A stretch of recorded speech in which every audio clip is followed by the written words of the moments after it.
যারা 9-10 আছো কিংবা এসএসসি 25 ব্যাচ অর্থাৎ কয়েক মাস পরে হচ্ছে যে এসএসসি পরীক্ষা দিবা, তাদের একটা খুবই কমন প্রশ্ন যে ভাইয়া একাডেমিক এবং এনডিসি অ্যাডমিশন দুটার জন্য একই সাথে কিভাবে প্রিপারেশন নিব। এই ভিডিওটা আমি যেহেতু অনেক বছর ধরে এনডিসি অ্যাডমিশন পড়াচ্ছি প্লাস 9-10ও পড়াচ্ছি, সো আমি একদম খুব পারফেক্ট একজন মানুষ তোমাকে একই সাথে দুইটার ব্যাপার হচ্ছে প্রপারলি আইডিয়া দেওয়া। এবং আমি তোমাকে এই ভিডিওতে যা যা বলবো খুবই অথেন্টিক ভিডিও, খুবই অথেন্টিক কথাবার্তা, কোনো রং চঙ্গি আমি কিছু বলবো না। সো আশা করি ভিডিওটা তুমি যদি প্রপারলি দেখো তোমার জন্য পুরো জিনিসটা ক্রিস্টাল ক্লিয়ার হয়ে যাবে। সো আগে বলে রাখি কি কি জিনিসপত্র আমাদের এনডিসি অ্যাডমিশনে এক্সট্রা আসে। একটা সবচেয়ে বড় মিথ যেটা তোমরা আসলে ফেস করো সেটা হচ্ছে এনডিসি অ্যাডমিশনে নাকি অনেক কঠিন কোয়েশ্চেন আসে। অ্যাবসলিউটলি রং। বরং এনডিসি অ্যাডমিশনে প্রশ্ন সহজই আসে ওভারঅল।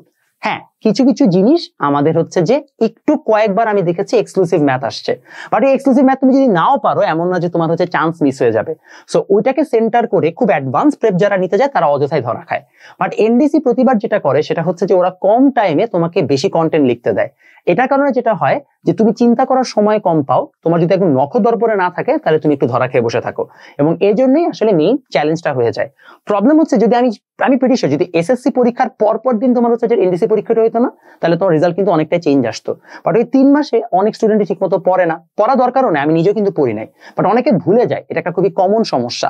সো এই 3 মাসে দেখা যায় অনেকে ভুলে যায়, অনেকে তবে 3 মাসে আবার একটু জিনিসগুলোকে রিভাইজ করে, এরকম করে করে তারা আসলে চান্স পেয়ে যায়। আমাকে যদি জিজ্ঞেস করেন যে আমি এনডিসি অ্যাডমিশনের সময় কি করি, I will be very honest, আমি এনডিসি অ্যাডমিশনে খুব আহামরি কিছু এক্সট্রা পড়াই না, বাট আমি ওই 3 মাসে ওকে চর্চায় রাখি, পরীক্ষা নেই, গাইডলাইন দেই যে এটা পড়ো, একটা প্রেসারে রাখি, যার কারণে ও হচ্ছে যে রেগুলার বেসিসে একটু হলেও পড়াগুলোকে রিভিউ করতে থাকে। কারণ এর আগেও কিন্তু কখনোই একসাথে 6-7টা বই মাথায় নিয়ে পরীক্ষা দেয় না, একটা বই মাথায় নিচ্ছে, ওইটাই যদি পরীক্ষা হলে যে দিয়ে চলে আসছে, তাই না? ফিজিক্সের দিন ফিজিক্স, কেমিস্ট্রির দিন কেমিস্ট্রি, বাট এখন ওকে সবগুলো মাথায় নিয়ে যেতে হয়। সো চ্যালেঞ্জটা ওই জায়গায়, চ্যালেঞ্জটা অ্যাডভান্স কোয়েশ্চেন না, এটা তোমাকে আগে বুঝতে হবে। এর মানে কি? এর মানে তুমি যদি মানে একাডেমিক ঠিক মতো পড়ো তাইলে কি তোমার অ্যাডমিশনটা অটো চলে আসবে। এটা তোমাকে এনডিসি অ্যাডমিশনের জন্য আলাদা করে সেরকম কিছু পড়তে হবে না। প্রবলেম হচ্ছে এই জায়গাটাতে যে বাংলাদেশের মেজরিটি স্টুডেন্ট একাডেমিকই ঠিক মতো পড়ে না, এবং এটা আমি হলপ করে বলতে পারি বিকজ আমি এত বছর ধরে পড়াচ্ছি, বুঝে ফেলছি যে আসলে মেইন ঝামেলাটা কোন জায়গায় হয়। ঝামেলা একাডেমিকেই হয়। আমি অনলাইনে অফলাইনে অনেক স্টুডেন্ট পড়াই, এবং আমি আপনাকে সত্য কথা বলি, আমার সাথে কিন্তু অনেক স্টুডেন্ট কিপ আপ করতে পারে না। অনেক দুর্বল স্টুডেন্ট কিন্তু তারা একটা টাইম পরে হচ্ছে যে হাঁপায় যায়, এবং আমাকে তখন আসলে চুজ করতে হয় যে আইদার আমাকে তার মতো করে পড়াইতে হবে, কিন্তু তাহলে আমার তাকে আমি অ্যাডভাইস হচ্ছে এইচএস এসএসসি তে A+ পর্যন্ত নিয়ে যেতে পারবো, অথবা আমাকে লেভেল আপ করতে হবে এবং তার সাথে আমার স্টুডেন্টকে লেভেল আপ করতে হবে। সো আমি তার সাথে তারপর একটা কনভারসেশনে যাই, যাওয়ার পর আমি তাকে বুঝাই যে either you level up or this is what we can achieve. So unfortunately দেখা যায় তারা সবাই প্রমিস করে যে না ভাই আমরা পারবো, বাট দিন শেষে তারা কেউ এফর্টটা দেয় না। সো মাথায় রাখবেন একাডেমিকে ঠিক মতো পড়লে অ্যাডমিশনটা হয়ে যায়। ইটস নাথিং লাইক হচ্ছে আপনার একাডেমিকের পড়াশোনা না পারলে অ্যাডমিশনটা হবে না।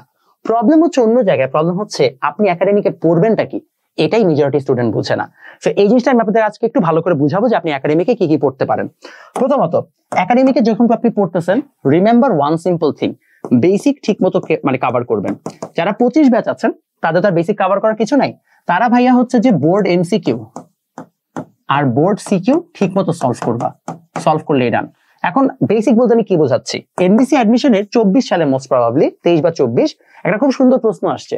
আমরা সবসময় এনডিসিতে ম্যাথ করাই দিই, শর্টকাট ম্যাথ দেই, তো স্যাররা খুব চালাক, স্যাররা কি করলেন এবার আর তারা কোনো ম্যাথই দিলেন না, ম্যাথ থেকে দিলেন থিওরিটিক্যাল কোয়েশ্চেন, দিলেন ঢালের সংজ্ঞা লেখো।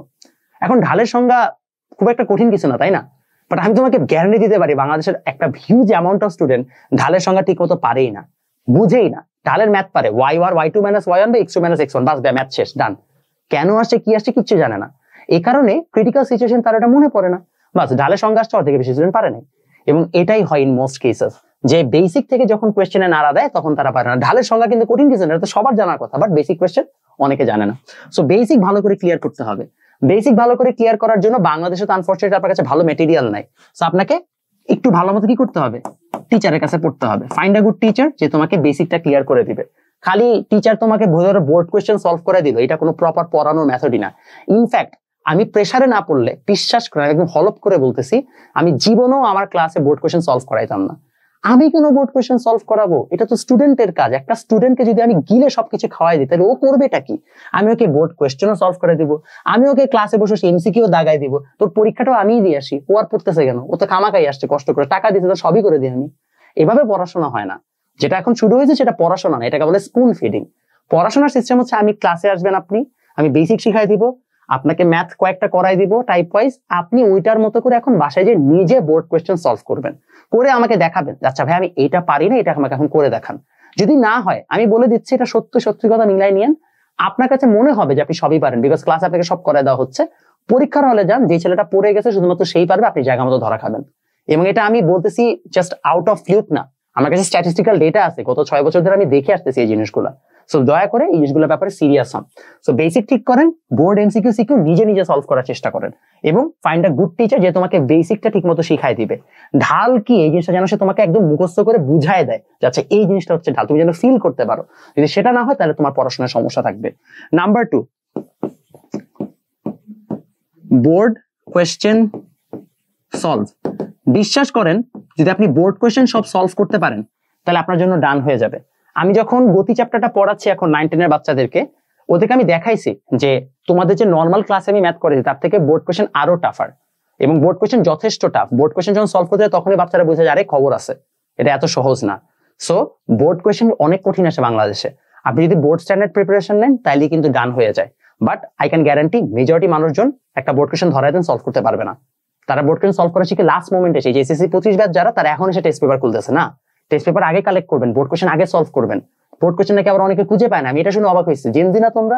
অনলাইনে সার্চ দাও যশোর বোর্ড 2024, অনলাইনে সার্চ দিলেই চলে আসে। জাস্ট গুগলে সার্চটা দিতে কিন্তু হয়, তুমি কিন্তু সবই সার্চ দাও, তুমি কিন্তু সোশ্যাল মিডিয়া ইনস্টাগ্রাম সবই দেখো, ইউটিউবে দেখতেছো, বাট এটা সার্চ দেওয়ার মতো তোমার ওই টেন্ডেন্সিটা আসে না, ওই মোটিভেশন আসে না, তাহলে তুমি কিভাবে আগাবা? সো এই জিনিসটা তোমাকে করা শিখতে হবে। জাস্ট সার্চ দাও, দেখো সুন্দর মতো সব বোর্ড কোয়েশ্চেন তোমার অনলাইনে চলে আসছে। সো বোর্ড কোয়েশ্চেন নিজে থেকে সলভ করতে হবে, এবং সব বোর্ড কোয়েশ্চেন সলভ করতে হবে। এটা করেন, আপনার একাডেমিক থেকে অ্যাডমিশন অলরেডি ডান হয়ে যাবে। হাউএভার একটা জিনিস আপনি করতে পারেন, যেটা আমি করছি এবার, সেটা হচ্ছে এনডিসি স্টাইলে এক্সাম। এটা আমি এবার করতেছি।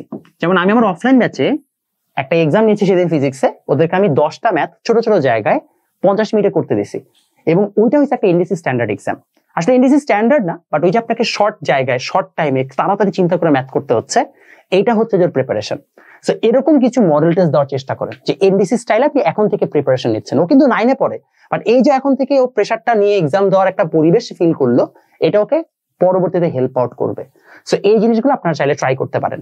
আমার অলরেডি এসএসসির জন্য যে ব্যাচগুলো আছে, যেমন আমার এসএসসির জন্য অলরেডি আমাদের 3টা ব্যাচ আছে। একটা আছে এসএসসি আইসিটি, একটা আছে আমাদের এসএসসি কেমিস্ট্রি, আর একটা আছে ফিজিক্স। কেমিস্ট্রি যে ব্যাচটা, সেখানে আমরা চ্যাপ্টার 3 আর 4 কমপ্লিট করেছি আল্লাহর রহমতে। আমরা এখন চ্যাপ্টার 5-এ যাব, তারপরে 6-এ যাব। ফিজিক্সে আমরা চ্যাপ্টার 1-2 কমপ্লিট করে ফেলেছি, আমরা চ্যাপ্টার 3-তে যাব। আইসিটিতে আমরা চ্যাপ্টার 2 কমপ্লিট করবো, এখনো ডেমো ক্লাস চলছে। তারপরে আমরা চ্যাপ্টার ইভেন্চুয়ালি হচ্ছে যে 3-4-এ যাব।